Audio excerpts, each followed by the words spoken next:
Assalamu alaikum to everyone who's watching this video lecture. This is Waqar from Cambridge International Science College at Talagang. Welcome to all the student classroom training इस video lecture में। मैं उम्मीद करता हूँ इससे पहले जितने भी लेक्चर मेरी तरफ से या सर समी साहब की तरफ से डिलीवर्ड किए गए हैं वो आपने यकीनन अच्छी तरह से समझे होंगे और उनकी प्रैक्टिस की होगी और उनको लाजमन अपनी नोटबुक्स के ऊपर दर्ज करने की कोशिश की होगी।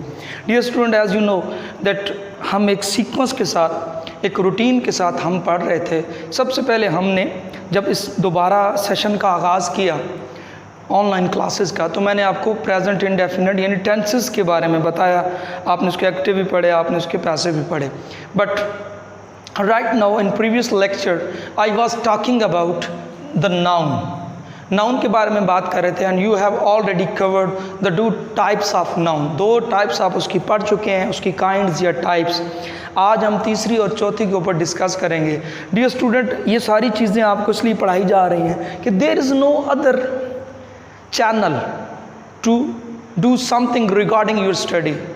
सिर्फ ऑनलाइन क्लासेस इसका सोर्स हैं जिनके ज़रिए आप कुछ लर्न कर सकते हैं। As you know very well that the academies are also close right now in these days. Now days every sector which is related to education is closed. हर वो सेक्टर जो कि तालीम से रिलेट करता है वो बंद है। तो there is only one source available for you, this is only online classes and you will have to pay attention and heed to your online classes, then you would be able to find something regarding your study. So dear student, आज का हमारा जो topic है वो है collective noun and material noun. Before moving towards these two topics, मैं थोड़ा सा रिवाइज करना चाहता हूँ। आई want to recall something which I have taught you in my previous lecture, that was about noun की दो हमने किस्में पढ़ी थी। पहली थी प्रॉपर नाउन और दूसरी थी common noun. Proper noun is for particular person, किसी मखसूस शख्स या जगह के नाम को, ख़ास शख्स या जगह के नाम को हम क्या कहते हैं? Proper noun. एंड जो आपका होता है ना common noun, it can be given to anyone. मैंने आपको एग्जांपल दी थी गर्ल्स, बॉयज़, ये आप सब गर्ल्स को गर्ल्स कह सकते हैं, बॉयज़ को boys. But the proper noun specifically related to some particular person, किसी मखसूस शख्स के लिए ख़ास तौर पे क्या किया जाता है? मखसूस पाकिस्तान, असलम, अकरम, ये सारे के सारे आपके प्रॉपर नाउन हैं। So right now you are going to be taught by me collective noun. Collective निकला है कलेक्ट से। जब आप चीज़ों को जमा करते हो उसको आप क्या कहते हो? कलेक्शन कहते हो। जमा शुदा चीज़ों को कलेक्शन कहते हैं। और the process of collection something is called collect. किसी चीज़ को इकट्ठा करने का जो अमल है वो कलेक्ट कहलाता है, यानी वो कलेक्ट कहते हैं उसको, उस अमल को हम कलेक्ट कहते हैं। सो यहाँ पे भी कोई चीज़ इकट्ठ है, किसी चीज़ का इकट्ठ है, कुछ चीज़ें जमा हैं, यानी बहुत सारी चीज़ों को एक नाम दिया गया है। तो हियर यू कैन सी और watch the noun which represent, एक ऐसा नाम जो कि नुमाइंदगी करता है अ ग्रुप ऑफ पीपल और एनिमल्स। इसके अंदर या तो लोगों का ग्रुप है, यानी अशखास का ग्रुप है, पर्सन्स का ग्रुप है, या उसके अंदर एनिमल्स का ग्रुप है। तो ये जब दो ग्रुप, इनको एक ही नाम दिया जाए। देखिए in spoken it is pronounced in one word. When we talk about spoken language it is pronounced, इसको बोला जाता है, इसको अटर्ड किया जाता है in a form of one word. But in that one word there is a group of person और animal. उस एक लफ्ज़ के अंदर या तो लोगों का ग्रुप है या फिर क्या है उसके अंदर जानवरों का ग्रुप है। तो dear student, you can look at the board, you can look at the board the noun which represent, वो नाम जो कि क्या करता है? नुमाइंदगी करता है ग्रुप ऑफ पीपल, लोगों की, और एनिमल या जानवरों की, is called a collective noun. वो क्या कहलाता है? कलेक्टिव नाउन कहलाता है। इसकी एग्जांपल लेने से पहले मैं यहाँ पे आपको दूसरी तारीफ की तरफ जाता हूँ, फिर इसकी हम एग्जांपल लेंगे। Material noun, it is the name. ये मटीरियल लफ्ज़, मटीरियल हम समझते हैं कि ये हमेशा सॉलिड होता है। So no, it's a wrong concept. Material का मतलब कोई सॉलिड चीज़ ज़रूरी नहीं है। हाँ, मटीरियल के अंदर सॉलिड चीज़ें आ जाती हैं, तो इट मीन्स इसका ये मतलब नहीं है कि हमेशा जब मटीरियल की बात की जाए तो आपके माइंड में लोहा, लकड़ी, इस तरह की चीज़ें आए। No, it is a wrong way to conceive the student. ठीक है, ये तरीकाकार ही गलत है। यहाँ पे आपने देखना है मटीरियल हर वो चीज़ होती है जिससे कुछ बन सके। It is very important definition. यानी जिससे कुछ बन सके वो क्या कहलाता है। अब मटेरियल के अंदर मिल्क भी आ जाता है। इंटरेस्टिंग बात है, क्या मिल्क सॉलिड चीज़ है, लिक्विड के अंदर है। आप तो हमेशा ये समझते हैं सरिया होगा, लोहा होगा, स्टील होगी, लकड़ी होगी, एल्युमिनियम होगी। ठीक है, ये भी हैं, क्योंकि ज़रा गौर करें ना, पे हीट टू दिस थिंग कि मटेरियल से कुछ बनता है। लकड़ी से दरवाजे बनते हैं, लोहे से गाड़ियाँ बनती हैं, ज़रा गौर करें ना। स्टील से बर्तन बनते हैं और चीज़ें, एल्युमिनियम से, यानी ये सारी चीज़ें इनसे कुछ। इसी तरह दूध से भी तो दही बनती है, दूध से भी तो लस्सी बनती है। तो जिससे कुछ बनाया जा सके, that particular object is called material. वो ऑब्जेक्ट क्या कहलाता है, मटेरियल, तो उसका नाम क्या कहलाता है dear student, material noun. So right now you can concentrate on the definition of material noun. It is the name of a substance or matter. ये किसी धात या हुजम का नाम है which is made anything. यहाँ पे थोड़ा सा इसको मैं सही कर देता हूँ।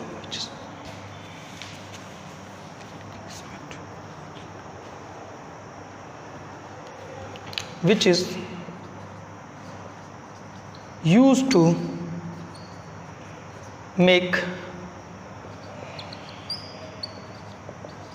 anything, यानी जो किसी चीज़ के बनाने के काम आए। It is the name of A substance और मैटर विच इज़ यूज, जो कि इस्तेमाल किया जाए टू मेक एनीथिंग, किसी चीज़ को बनाने में। अब जिससे कोई चीज़ बन जाए वो क्या कहलाएगा, मटेरियल नाउन। लोहा है, कॉपर है, आपकी स्टील है, आपका जो है आयरन, जिसे आप लोहे को बोलते हैं इंग्लिश के अंदर, आपका दूध भी क्या है, मटेरियल नाउन है। इट इज़ वेरी इंपॉर्टेंट कि आपका मिल्क भी क्या है, ये उसके अंदर ऐड होता है। इसका स्क्रीनशॉट लें, आपके नोट्स बनाने में ये हेल्पफुल रहेगा। उसके बाद मैं इसकी एग्जांपल के साथ मज़ीद समझाने की कोशिश करता हूँ।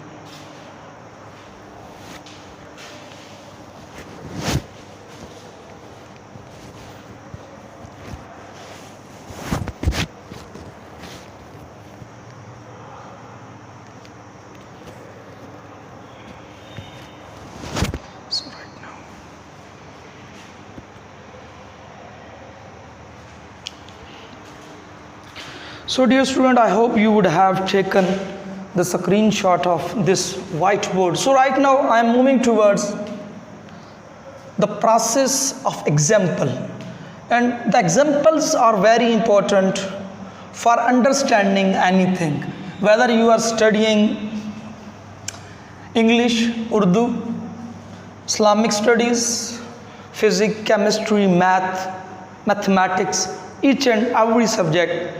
When you are going to study that subject, then examples are very important. Example जो है वो बहुत important होती हैं। मैं इसकी example लेने लगा हूँ।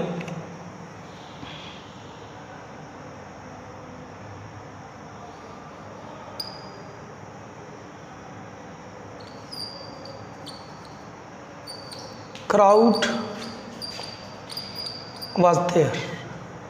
अब यहाँ पे गौर करें, crowd सिंगल वर्ड है, सिर्फ just there is only one word. अब क्राउड के अंदर क्या होता है,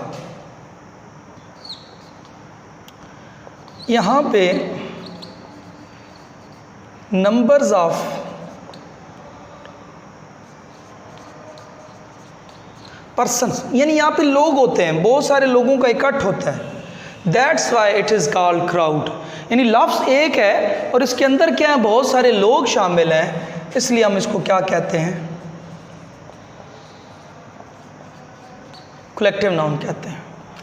नेक्स्ट,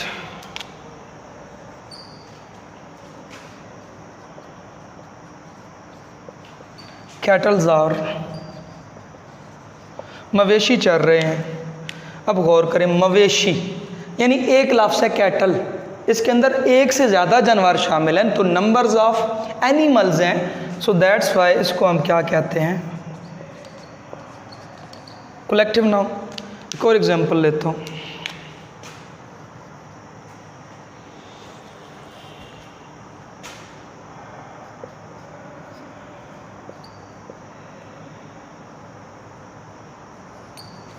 he has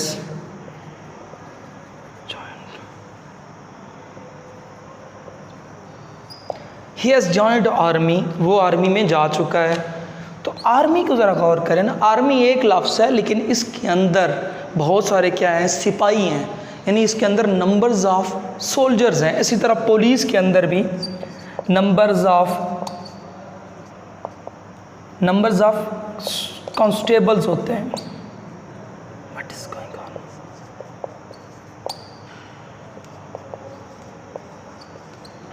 तो ये 3 एग्जाम्पल किसकी हैं, कलेक्टिव नाउन की हैं। यहाँ पे क्राउड, कैटल और आर्मी, ये तीनों की तीनों क्या है, कलेक्टिव नाउन है। लफ्ज़ एक है बोलने में और साथ जो है वो उसके अंदर, और इसको आप सिंगुलर भी ले सकते हैं, इसको आप प्लूरल भी ले सकते हैं। सम टाइम क्राउड को सिंगुलर लिया जाता है और सम टाइम क्राउड को प्लूरल भी लिया जाता है। इसी तरह इनको आप सिंगुलर और प्लूरल इनके साथ ऐड इस भी कर सकते हैं, आर भी कर सकते हैं, एम भी कर सकते, सॉरी वाज भी कर सकते हैं और वर भी कर सकते हैं। It's up to the need of the sentence, ये जुमले की ज़रूरत के मुताबिक होता है। तो ये आपको क्लियर हो गया।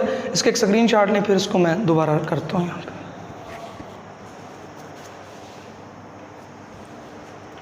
जी डी स्टूडेंट ले लिया स्क्रीनशॉट। अब हम इसकी एग्जांपल की तरफ जाते हैं। Material noun, milk is a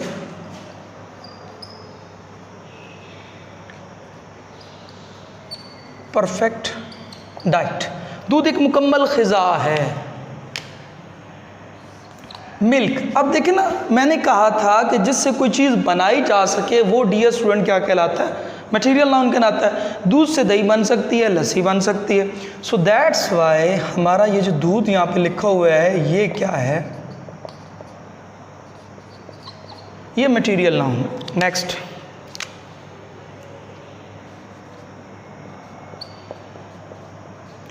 iron is a solid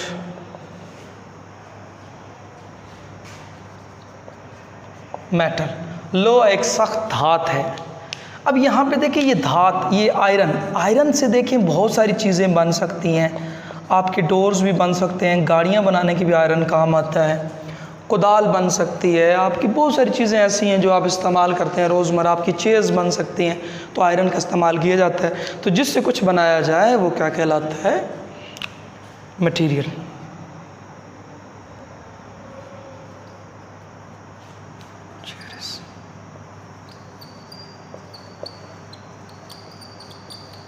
chair is made of would, chair लकड़ी की बनी हुई है। अब यहाँ पे गौर करें, वुड, अब वुड से क्या बना, लकड़ी को कहते हैं। लकड़ी से क्या बनी, चेयर, टेबल बन सकता है, डोर बन सकते हैं। तो यहाँ पे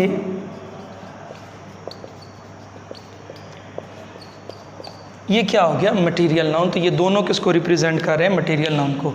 अब स्टूडेंट आप देख सकते हैं कि इन तीनों एग्जांपल से क्लियर है कि यहाँ पे कलेक्टिव नाउन है और वहाँ पे क्या है, मटेरियल नाउन है। अब मैं थोड़ा सा रिकॉल कर देता हूँ कि ये लेक्चर इसके अंदर हमने किस पे बात की, कलेक्टिव नाउन पे बात की, and secondly we talk about the material noun. Material noun वो होता है जिससे कुछ बनाया जा सके, और कलेक्टिव नाउन वो होता है जिसके अंदर लोगों का या लोगों का या जानवरों का क्या होता है, ग्रुप होता है। बोला एक लफ्ज़ जाता है, होते उसके अंदर ज़्यादा लोग हैं या ज़्यादा क्या हैं, जानवर हैं। यानी उसको बोला एक लफ्ज़ के अंदर जाता है, लेकिन अंदर क्या होती है, कलेक्शन ऑफ पीपल होती है या कलेक्शन ऑफ एनिमल्स होती है। ठीक हो गया, या ग्रुप ऑफ एनिमल या ग्रुप ऑफ पीपल। और यहाँ पे जिससे भी कुछ बनाया जा सके, दूध से दही बनती है, लस्सी बनती है, लोहे से दरवाजे बनते हैं, लकड़ी से चेयर बनती है, टेबल बनता है, एटसेट्रा। ये सारे के सारे दीज आर इंक्लूडेड इन किसके अंदर शामिल करते हैं, मटेरियल नाउन के अंदर। अपना ख्याल रखना, अपने घर वालों का ख्याल रखना। फिर एक पैगाम देता चलो कि जो बाइक ड्राइवर हैं, जो बाइक चलाते हैं, अभी आपकी एज नहीं है बाइक चलाने की। जब तक आपकी आइडेंटिटी कार्ड नहीं बनता तो आपको बाइक चलाने की ज़रूरत नहीं है। लिसन केयरफुली, आप बाइक नहीं चलाना है आपने। अगर आप चलाएंगे तो कल आपका नुकसान होगा और आपके पेरेंट्स के लिए भी परेशानी बनेगी। और जो चलाते हैं वो हेलमेट का इस्तेमाल मस्ट यूज़ करें, वो एहतियात के साथ चलाएं, कम स्पीड के साथ चलाएं, इधर उधर अपना ध्यान रख के चलाएं। पहली बात है, चलाने की ज़रूरत नहीं, अगर मजबूरन कभी चलाना पड़ गया तो अपने गिरदो नवा का आपने क्या करना है, ध्यान रखना है। क्योंकि रोड के ऊपर कोई रूल्स एंड रेगुलेशन फॉलो नहीं किए जाते तो रोड बड़ा बेरहम हो चुका है। तो इसलिए अपना ख्याल खुद रखना है और दूसरों का भी क्या करना है, ख्याल रखना है। अपना ख्याल रखिएगा। शुक्रिया।